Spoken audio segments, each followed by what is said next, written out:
নামাজ, 2 নম্বর তাহাজ্জুদ, 3 নম্বর দোয়া। এরপরেই মজার কথা, এটা ওলামায়ে কেরাম তো বুঝবেনি, এরপরের আয়াত কি কোন? ওমা কয় না, একজন হাফেজ সাহেব কোন? হ্যাঁ, এইটাই কইতেছে, বুঝেন নাই হিসাব। এরপরের আয়াতে ওয়াকুল জাআল হক ওয়া যাহাকাল বাতিল ইন্নাল বাতিলা কানা যাহুকা। এই আয়াতটা শুনছেন না বহুত? এইটাই এরপরের আয়াত, 4 নম্বর আয়াতে এটা। মানে আগের 3টা আয়াতে 3টা আমল, 5 ওয়াক্ত নামাজ, তাহাজ্জুদ আর কি দোয়া।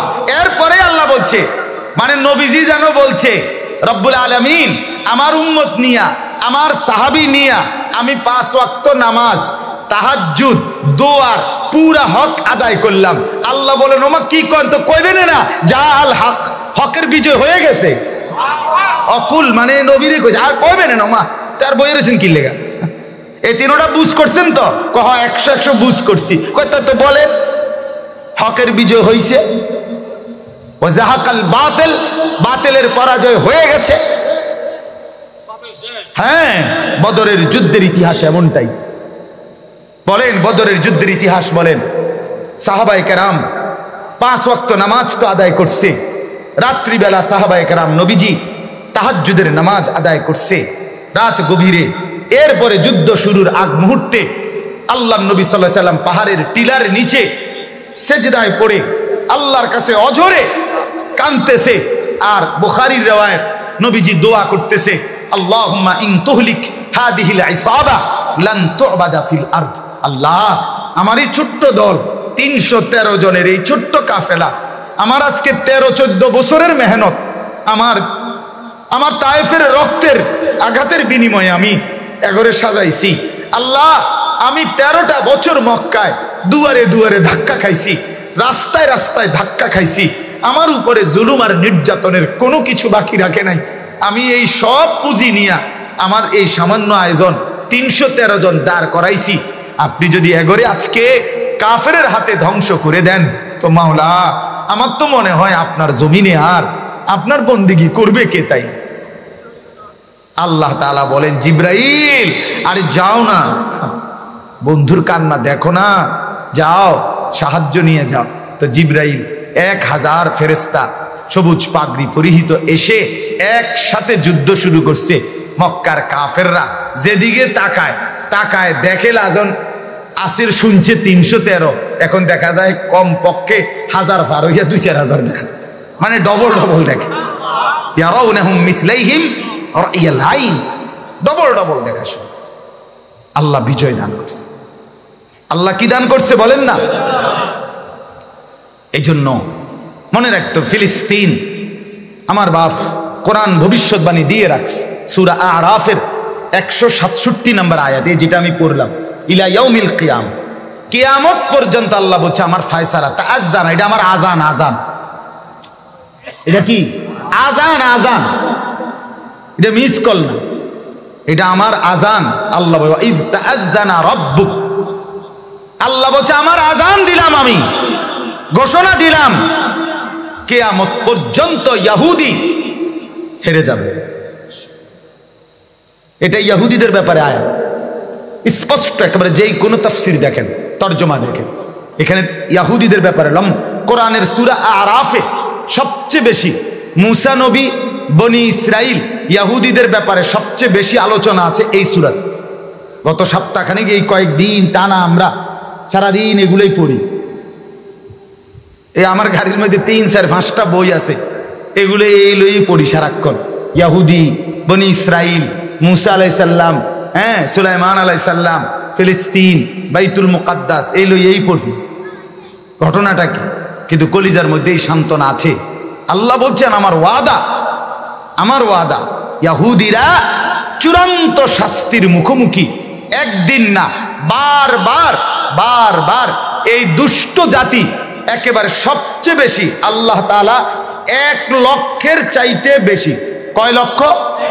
1 লক্ষের চাইতে বেশি নবী রাসূল এগোর জন্যই পাঠাইছেন, শুধু এই ডাকাইতে করে লাগে। এই বনি ইসরাইলের মধ্যেই লক্ষের চাইতে বেশি নবী। হযরত ইয়াকুব আলাইহিস সালাম, ইয়াকুব আলাইহিস সালামের 12 সন্তানের মধ্যে ইউসুফ আলাইহিস সালাম, এরপরে এই ধারাবাহিকতায় ইব্রাহিম আলাইহিস সালাম, এই ধারাবাহিকতায় ইব্রাহিম আলাইহিস সালামের ছেলে ইসহাক আলাইহিস সালাম একজন আছে, ইসমাইলের পরে ইসহাক। এই ইসহাক আলাইহিস সালামের বংশধারা থেকে এই হজরতে সুলাইমান, হজরতে দাউদ, হজরতে মূসা, হজরতে ঈসা, এরকম হাজার প্রসিদ্ধ এবং উল্লেখ নাই নাম এরকম হাজার লাখ নবী রসুল এদের মধ্যেই আল্লাহ পাঠাইছেন। কিন্তু প্রতিবারেই এত নবী এবং রসুল পাঠাবার পরেও অনুগত হইছে একদম অল্প। অবাধ্যতা, নাফরমানি, কূট কৌশল, সীমালঙ্ঘন, চরিত্রহীনতা, দুষ্ট বুদ্ধি সব সময় তাদের মধ্যে ছিল। এরা মুসলমান মারে, এত অবাক হইছেন। আরে এরা সেই জাতি যে জাতি আস্থার নবীকে জবাই করে দিছে। বনি ইসরাইলের অসংখ্য নবীকে ডাইরেক্ট জবাই করে ফেলছে, জবাই। এরা সেই দুষ্ট জাতি। পৃথিবীর সমস্ত দুষ্টামি, সারা বিশ্বে যত আন্তর্জাতিক দুষ্টামি, ষড়যন্ত্র সব এগো হাতে, সব এদের হাতে গড়া। এই ইহুদি ওয়ালা তাজিদান্না আশাদ্দান নাসি আদাওয়াতাল লিল্লাযিনা আমানুল ইয়াহুদ, কোরআনের আয়াত।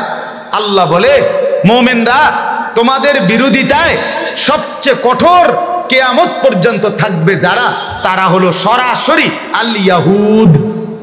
কারা? কারা বলেন না? এই জন্য বাপ শুনতেছেন আমার কথা? এই জন্য মনে রাখেন, ইহুদিদের সাথে শুধু ফিলিস্তিনের সমস্যা না। কথা বোঝেন নাই আমনে? একটি নির্দিষ্ট এলাকার কিছু মুসলমানের উপরে জুলুম করছে, বিষয়টা এটা না। আমি নিজে বইতে পড়ছি, আরবি বইতে। ওদের টার্গেট, আশ্চর্য হবেন, এই ইসরায়েল থেকে এদের টার্গেট যে আমরা ইহুদিরা ছিলাম মদিনায়। মদিনায় 3টা ইহুদিদের গোত্র ছিল, বনু কুরাইজা, বনু কাইনুকা, বনু নজির। এই 3টা ইহুদিদের গোত্র নবীজি এলাকা ছাড়া করছে, মদিনার থেকে বের করছে খায়বারে। হযরত ওমর রাদিয়াল্লাহু তাআলা আনহু যখন খলিফা হয়েছে, তখন ওমর রাদিয়াল্লাহু তাআলা আনহু রাষ্ট্রীয় ফরমানে খায়বার থেকেও ইহুদিদেরকে বের করছে। বলছে যে একবারে জাজিরাতুল আরব, আরব সীমানা থেকে তোরা বাইর। এই জন্য ইহুদিদের এই ইসরায়েল রাষ্ট্র প্রতিষ্ঠার টার্গেটের মধ্যে একটা অন্যতম টার্গেট যে আমরা এখান থেকে শেষ পর্যন্ত মুহাম্মদের মদিনা, যেখানে আমাদের পূর্বপুরুষের আবাসভূমি ছিল, ওইটা পর্যন্ত দখল করব। আপনারা শুনছেন না, পূর্ববর্তী জামানায় সুলতান নুরউদ্দিনের আমলে লাশ চুরি করার জন্য রাসূলুল্লাহ সাল্লাল্লাহু আলাইহি ওয়াসাল্লামের এই ইহুদিরা ষড়যন্ত্র করছে। তাহলে শয়তানি কত নম্বর তাগো মাথাত আপনি বুঝেন এবার? হ্যাঁ, কত নাম্বার? তাহলে এটা গল্প শুনলে হবে না, এটা কিচ্ছা শুনলে হবে না। আমি গতকালকেও তার আগেও বলছি, এই কথাটা মনে রাখতে হবে, ফিলিস্তিন এটা আমার। ফিলিস্তিন কার? আমার। মসজিদ আকসা আমার, বাইতুল মুকাদ্দাস আমার। এটা বাপ একটা দেশের সমস্যা না, এটা একটা দেশের সমস্যা না। এটা নির্দিষ্ট কিছু মুসলমান মজলুম হচ্ছে এটা না।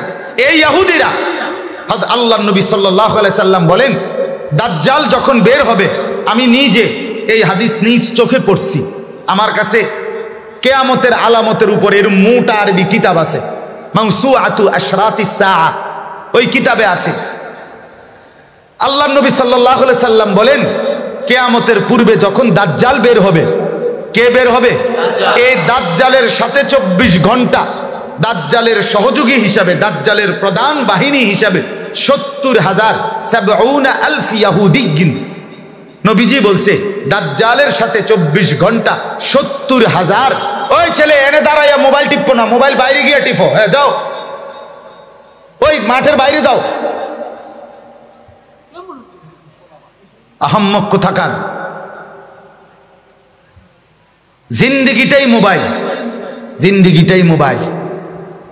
জীবনের হাসি কান্না আনন্দ অনুভূতি সব দুশ্মনের হাতে দিয়ে দিছে।